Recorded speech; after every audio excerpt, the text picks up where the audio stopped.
This morning, Flagstaff officially welcomed the Tesla supercharger in a ribbon-cutting ceremony.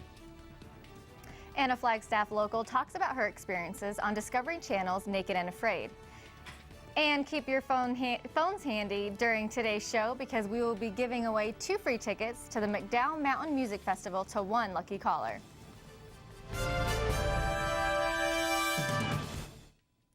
Good evening and welcome to NAZ Today. I'm community anchor Audrey Nagel. And I'm student anchor Adrian Garola. Thanks for joining us. Today, the Tesla supercharger made its debut in Flagstaff. Telsa Motors, the maker of the Model S electric sedan, opened several other Arizona supercharger stations last year in Quartzsite, Buckeye, Holbrook, Kingman, and Yuma, as part of a nationwide chain aimed at allowing Tesla owners to travel the country freely. Here with more information is NAZ Today's Jacob Larson. Hey. I'm ready. Are you guys ready? Okay, ready? All right. Let's open it. All right. The grand opening of a Tesla supercharger in Flagstaff provides free charging for Tesla Model S owners. So supercharger is the world's fastest charging technology. It puts a half a charge on Model S, which is roughly 150 miles in just 20 minutes of charging. The supercharger provides Tesla owners with the ability to travel for free along well-traveled highways in North America. The new supercharger in Flagstaff is just one more link in the chain of chargers all over the country. So our goal here is to link the city centers by major corridors that our owners want to travel, and just to make it easy for them to pull off, to plug in, to take a quick break, and to get back on the road. The new supercharger is located at the Courtyard Marriott in Flagstaff and is the 6th supercharger in the state. We're placing these stations along well-traveled corridors that connect city centers so that our owners can seamlessly travel from Albuquerque up to Flagstaff, over to Las Vegas, or down to Southern California. For NAZ Today, I'm Jacob Larson.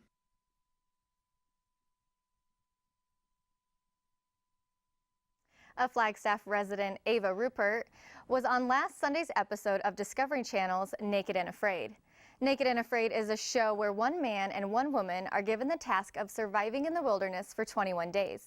NAZ Today's Monet Gunn sat down with Rupert and spoke about her journey in Madagascar.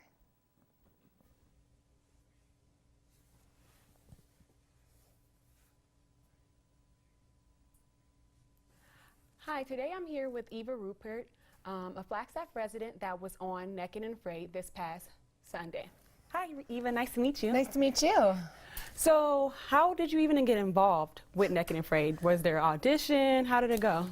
It all started when I was walking home from work one day and I got a phone call from a casting agent in LA. So they called me based on information and pictures and course descriptions and write-ups about things that I'd done in the past. They found it on the internet and they just kind of cold called me one day. They were like, "We see what you do and maybe you want to be on the show." And I was like, okay, you know, you don't say no to that kind of thing. So it's been wild, you know, it's been a total wild ride and very serendipitous. It's like, you know, flew to LA a couple times for screen testing, and then the next thing I know, they're like, "You have 1 week, you're going to Madagascar."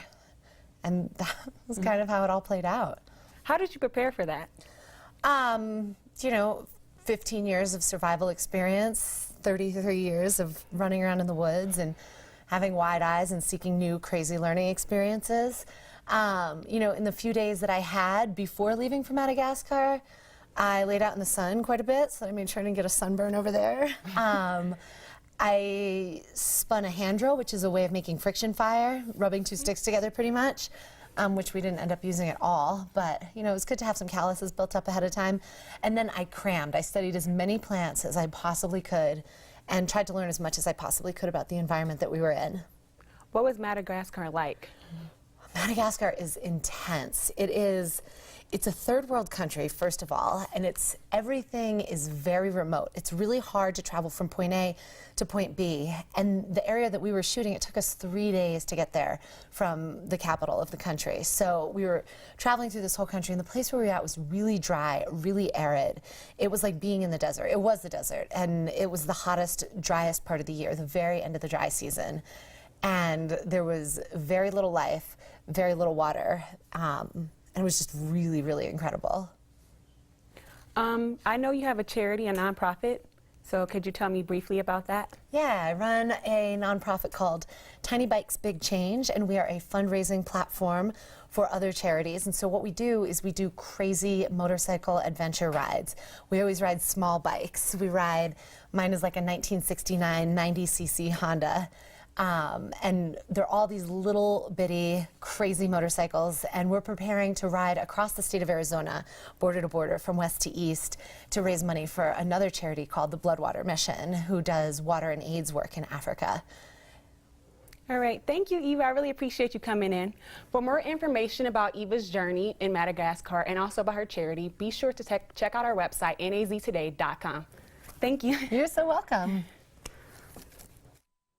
Promising news for the Flagstaff economy as new statistics show a drop in unemployment rates. The Arizona Department of Administration released information showing that between January and February, Coconino County has seen a decrease in employment rates, dropping from an 8.5% in January to 7.6% in February. The entire state of Arizona has also seen a drop in unemployment, going from 7.8% to 7.1%. 8 of the 11 industries in the state saw employment gains last month in both the government and private sectors. The government even saw the largest monthly gain by adding over 11,000 jobs. Though local unemployment rates still remain higher than the national average, these new statistics may be a promising sign for the recovery of both Arizona and Coconino County.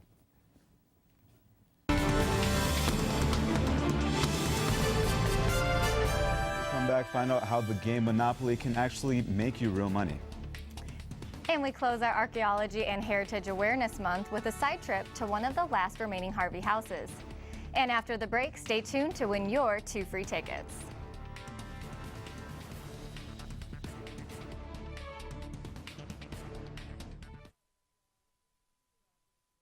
Yesterday's spring cold front, which brought a little bit of moisture to northern Arizona overnight. We'll talk about how much rain portions of the region received, a little bit of snow up on the San Francisco peaks today. Not nearly as windy as yesterday. The main storm system has now moved off into the center portion of the country. It's been on the cloudy side, breezy today. Cooler temperatures, I mentioned. We're going to talk about these clouds clearing out, some nicer weather in the forecast. Also, return to some of those spring winds. We're going to talk about that coming right up. I just got a house full of Suddenlink with an all-new home phone service that can actually do tricks, like send voicemail to email. It's your mother. Call me. Automatically, and pop caller ID onto my TV, giving new meaning to call screening. Plus, I got E911 to pinpoint our house and unlimited long distance to flatten our bill. Suddenly, the phone company seems cheesy because Suddenlink just reinvented home phone and made it look easy.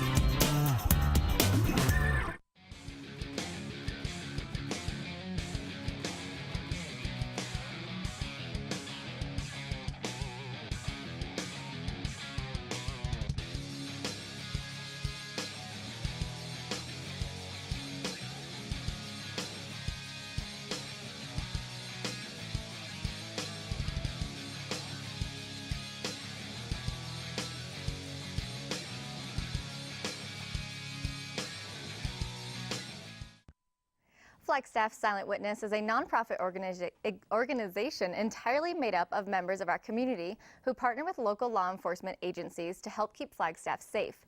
NAZ Today's Kimberly Kraft sat down with 2 of its members to learn more about the organization and how it continues to keep criminals off the streets. My guests today are Lana Watson and Jerry Thompson, longtime members of Silent Witness. Welcome to both of you. Thanks for coming. Jerry, I'm going to ask you, you have been with this program for 25 years, now serving as a secretary and board member. Why do we need this service?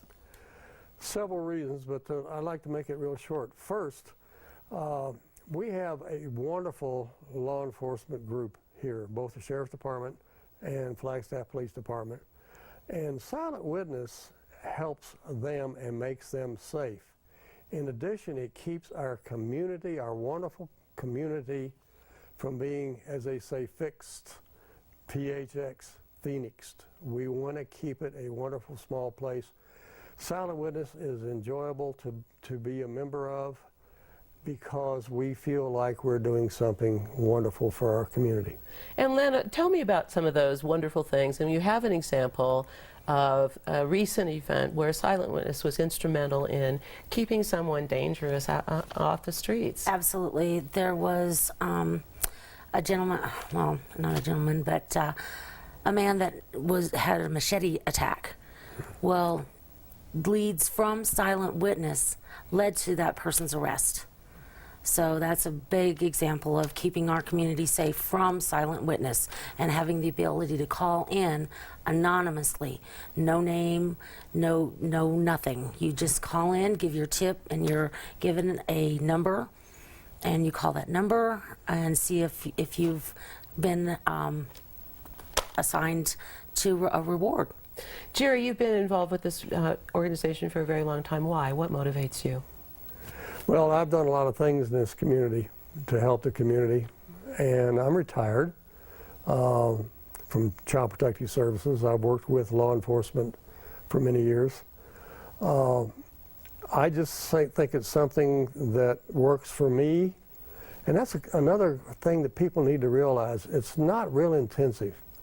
You can do it at whatever level you'd like. And that brings up the question that you are constantly raising money.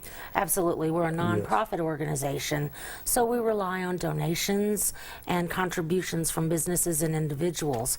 We also are open to new members to come in and join our organization. That's wonderful. Thank you. And you can find out more information, of course, at our website, naztoday.com. And we'll talk to you again. Thanks. Thank you so much. Thank you.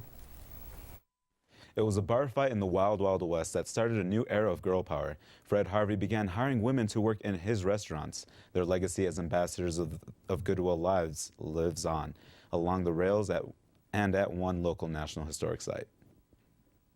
The Atchison, Topeka, and Santa Fe Railroad brought legions of famous and infamous along its route, and those travelers required amenities. Along came Fred Harvey, a British immigrant who began his career as a potwalloper, a term we know today as a dishwasher. He created a chain of eateries and hotels along the tracks, 84 Harvey houses in all. Harvey became known as the civilizer of the West. In 1883, Harvey began hiring women after a drunken brawl at one of his establishments. If we find somebody that was a Harvey girl here, oh, we love that, because we ask them, okay, where did you work? How much did you get paid? What was the china that was used? What was your uniform like? Peggy Nelson arrived in Winslow along with her railroader husband. She relishes telling the story of La Posada, one of the original Harvey houses. Designed by Mary Coulter, La Posada was built in 1929. The construction went over budget by more than $1 million. Coulter's touch appears on every cornice and fixture. Every room has unique furnishings, bathroom tile designs, and paintings. Each room carries the name of the famous who stayed at the hotel. During her 46 years with the Harvey Company, Coulter took charge of 21 projects, each with its own fantasy backstory. La Posada boasts a hacienda style created for the Don Pájaros. When they were working, they were not allowed to date or not allowed to fraternize. Girls responded to Harvey's ad, an elite group of good moral character and attractive as well as intelligent. They eventually became a part of the culture of the Wild West. Possibly the daughter of a senator or an ambassador, and probably spoke at least 2 languages. Women had few employment options during the Depression. They jumped at the chance to move up and the offer of $17.50 a month with room and board. Nelson and the group of Winslow Harvey girls want to keep that history alive. If we don't know our history, we are destined to repeat it. And I really don't want to go back to being the only thing I can do is being a waitress. I want to be able to do other things. But it's important that we learn these things and know where our families came from. The Harvey standard of hospitality exists today. You can still get a good meal at La Posada, but the multitude of Harvey girls has moved on. Kimberly Kraft, NAZ Today. You may soon be collecting way more than $200 as you pass go, as Hasbro is looking to change up the traditional format of their popular game Monopoly. Many players of the board game come up with house rules, personalized rules often created to make the game last much longer, which Hasbro wants to add to the official rules. Starting April 3rd, Hasbro plans to invite fans to discuss 10 popular house rules on the game's Facebook page. Then, based on the discussion generated, 5 new rules will be picked and added to the official monopoly rules. This news may come as a result of increased competition from other entertainment industries, such as video games. The new rules may be a new way to renew interest in the game and allow fans who love to play with the house rules will now get to play them officially in their games. And now's your chance to win 2 free tickets to the McDowell Mountain Music Festival. The third caller during our break will win. Our phone number is 928-523-9193. Good luck. When we come back, find out if that cold weather is here to stay. And the NAU football team is getting ready for their season, but there are already changes being made. Find out more coming up.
Tonight's NAZ Today weather is brought to you in part by Terry Markson Chevrolet Cadillac in Flagstaff. Keep up with NAZ Today by adding us on Facebook, following our Twitter account at NAZ Today, and subscribing to our YouTube channel. Stay connected with us no matter where you are.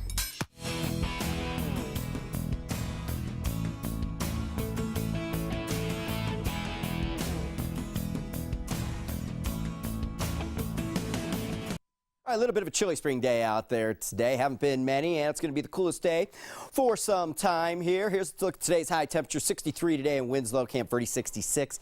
Sedona 61, only 74 in Phoenix, 49 for us here in Flagstaff today. A few degrees below the average for this time of year of 53 degrees. Overnight we were 30 as we had plenty of cloud cover and the wind was kind of blowing all night, although the main wind event was yesterday along the cold front when we talked right around this time yesterday, and we got some little bit of precipitation here in Flagstaff. 24-hour precipitation I don't have up on here, or not 24-hour, I should say, today precipitation since midnight because we didn't have any, but we did get a 1/10 of an inch out of the storm system here in Flagstaff. We pretty much topped off everybody across northern and central Arizona. Any of the rainfall amounts I saw were on the order of a few hundredths of an inch. So since September 1, 8.95 inches, and that's well below 5 3/4 of an inch below the average, much of which is during this calendar year. In case you missed it earlier in the week, this is the 6th driest winter on record. If we just looked at the calendar year so far, we're under 2 inches of precipitation, where we should be up around 6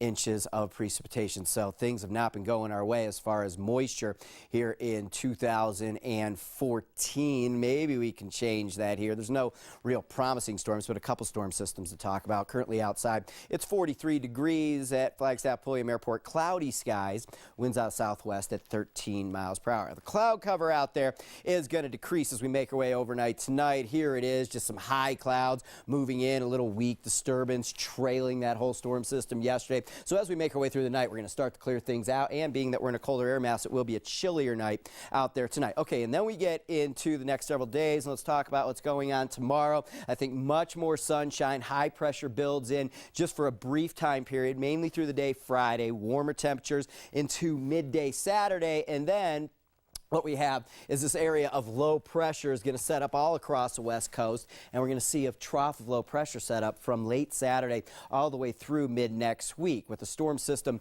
just skirting to the north of Arizona on Sunday and another one skirting through northern Arizona on Tuesday. Sunday storm system looks to just bring a lot of wind. I think winds on the increase late Saturday through Sunday. Continue with windy conditions as another storm approaches on Monday.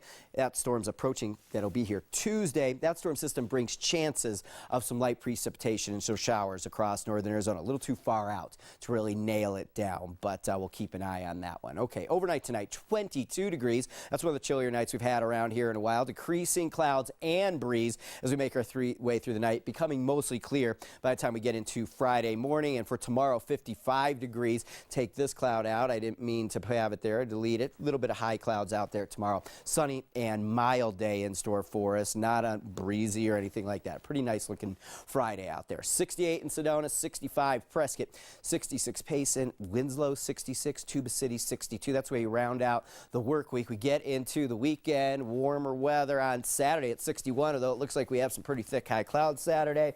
And then windy daily beginning early Sunday and all the way into mid next week for you down in Sedona. Sedona? Let's see. There we go. And here's a look at your temperature. 68 tomorrow, into the 70s over the weekend, and it will turn windy as well come late weekend right into early next week. Thanks, Lee, for that weather update. Kaylee, what do we have in sports? Well, we have a lot of baseball, some football updates, and all more coming up.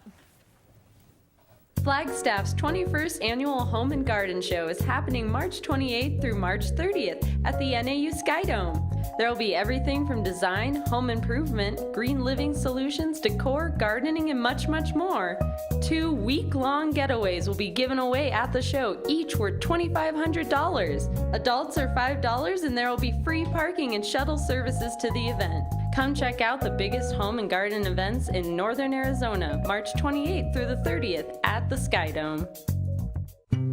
NFC, AFC, offensive linemen, defensive tackles, quarterbacks, and cornerbacks are all working with United Way for a million little reasons. The kids of our communities, to ensure their academic success all the way to graduation day.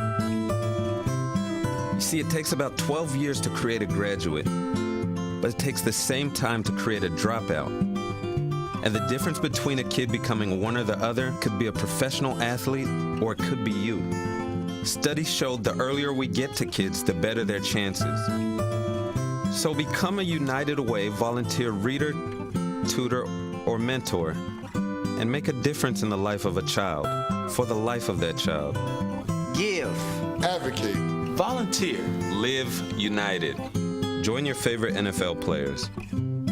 Take the pledge. Go to unitedway.org.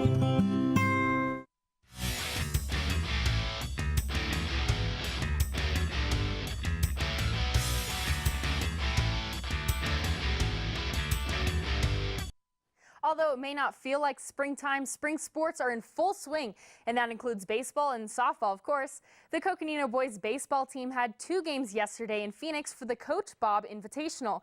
In their first game at 12:30, the Panthers lost to Elizabeth 3-2, and then for their second game at 3:30, they beat Lewis Palmer 10-4. The Panthers' next game is tomorrow at 3:30 as they host the Winslow Bulldogs, and the girls softball team will face them as well at 4. Over at Flagstaff High, the girls softball team will take on Mingus at 4 o'clock. The Lady Eagles are 10-6 so far into the season. And over at NPA, the boys baseball team had a game earlier today at 4 o'clock against Globe for the Salt River tournament down in Phoenix. Scores from this game have yet been released as it's still in progress. And the Spartans have a busy day tomorrow as the boys baseball team will take on Baghdad at 12, followed by Ray at 2. The Spartans are 4-5 so far into their season. The schedule has already been released, and the Lumberjacks are starting their spring practices. But the NAU football team is adding one more team onto their schedule.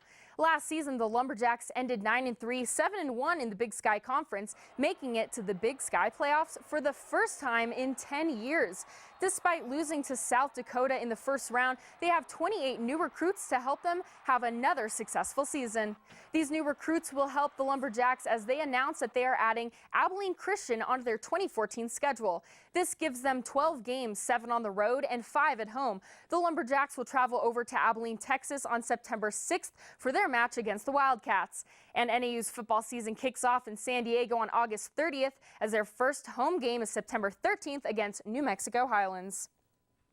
And it was another year of tough games for the 2014 ACHA Division II Hockey National Championships. The NAU Ice Jacks came back from their Boston trip as playing here in Flagstaff was definitely different than it was on the East Coast.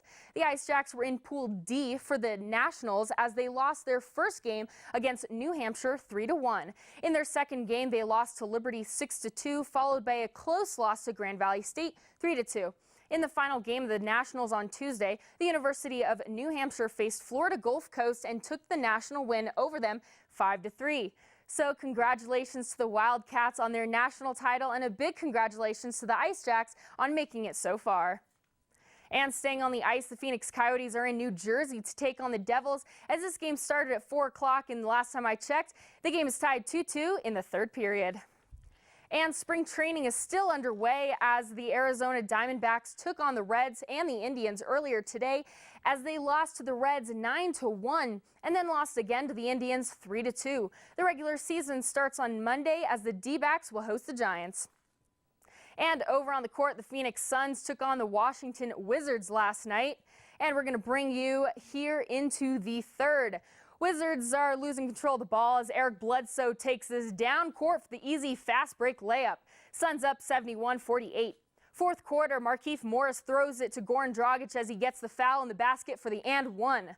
And coming up, Markieff Morris misses the layup as John Wall takes this all the way down court for the slam. Suns up 93-88. And with just over a minute left, Dragic drives, passes it to Bledsoe to drain the three. Suns win this one 99-93. The Suns are still fighting for the 8th seed and with Dallas and Memphis. So pretty exciting during this basketball season for the Suns as, you know, they're seeing that 8 spot. Yeah, definitely. Yeah, thanks for that sports update. We'll be right back after this commercial break. Hi, I'm Terry Markson. As seasons change, so does the inventory at Terry Markson Chevrolet Cadillac. To make room for the 2014 models, we're clearing the lot, and that means great deals for you on our 2013s. Right now, you'll find rebates up to $10,000 on select Chevrolet models. Choose from a full line of vehicles, including the totally redesigned 2014 Silverado 1500. You can always count on our same relaxed, no-pressure environment. Terry Markson Chevrolet Cadillac, real hometown value. Good morning, KJAC listeners. It's 68 degrees currently, so be sure to put on a coat for your morning commute. Traffic is light, so enjoy your drive to wherever the road is taking you this morning.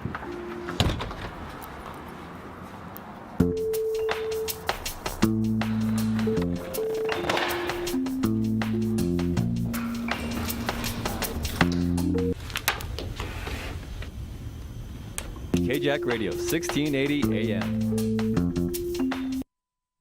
All right, welcome back. Sunny and mild out there tomorrow, Saturday, another nice day. As far as temperatures, I think we're seeing the clouds pick up. Wind picks up late Saturday. It starts to blow Sunday all the way into next week. Very typical for this time of year around here and down in Sedona. We're looking for a high temperature of 68 tomorrow into the low 70s over the weekend, and you will also turn windy late weekend. All right, well, congratulations to Eric Teeter for winning those music festival tickets. And that's all the news we have for tonight. Thanks for tuning in, and have a good night.